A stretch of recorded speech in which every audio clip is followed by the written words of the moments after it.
Dans le processus de communication en général et dans les relations entreprises-consommateurs en particulier, il est utile, il est important d'affiner la distinction entre communication et marketing, tant ces deux expressions, ces deux notions sont utilisées naïvement l'un pour l'autre, improprement l'un sans l'autre et souvent abusivement l'un avec l'autre.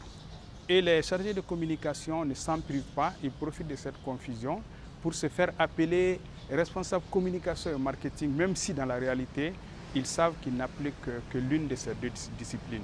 Quelle est donc cette barrière entre la communication et le marketing? Donc on va essayer de la définir et pour voir ensuite quelle peut être la différence.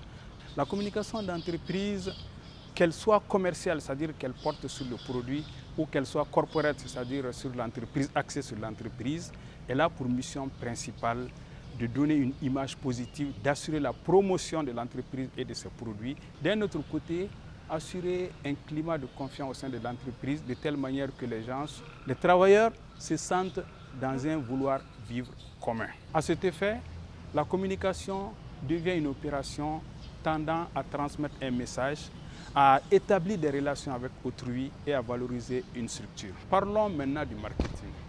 Cette science qui de plus en plus est à la mode et qui attire la plupart de nos jeunes étudiants aujourd'hui. Le marketing, à certains égards, peut être considéré comme une sorte de dérivé de la communication, parce qu'il est né d'une insuffisance de la communication dans les relations commerciales entre les hommes. C'est-à-dire que pour trouver la différence entre la communication et le marketing, il faut aller dans les relations entre les hommes, mais dans un sens commercial. C'est lorsque les hommes ont commencé à émettre des réserves sur les messages publicitaires qui vantent les qualités d'un produit sans qu'on puisse établir la véracité, que la communication a commencé à faire sa descente vers le manque de confiance des individus.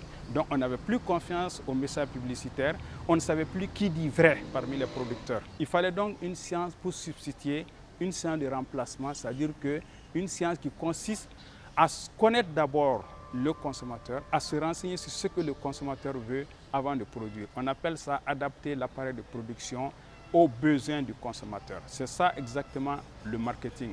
Donc, pour résumer, le marketing n'est autre chose que lorsque un producteur, au lieu de se mettre à produire, se renseigne d'abord sur ce que le consommateur veut, donc estime le besoin du consommateur et produit en fonction de ce besoin. C'est ce qu'on appelle le marketing. Et c'est ça qui fait sa différence avec la communication. Ceci dit, marketing et communication demeurent quand même des sœurs jumelles dans une entreprise. La preuve, c'est cette confusion que nous venons tout de suite d'évoquer. En effet, la communication prête souvent au marketing, donc le marketing emprunte à la communication certaines techniques, certains outils, parmi lesquels la publicité, qui n'est autre que la promotion d'une entreprise ou de ses produits dans les médias. Ensuite, les relations publiques, qui constituent l'ensemble des actions, des programmes qu'une entreprise mène pour corriger son image ou améliorer son image. Et la communication événementielle, qui consiste pour une entreprise d'organiser ou d'accompagner une autre entreprise dans une manifestation promotionnelle. Ces outils sont utilisés soit pour faire connaître, soit pour faire aimer, soit pour faire agir, qui sont en fait les trois objectifs qu'une étude marketing peut déterminer.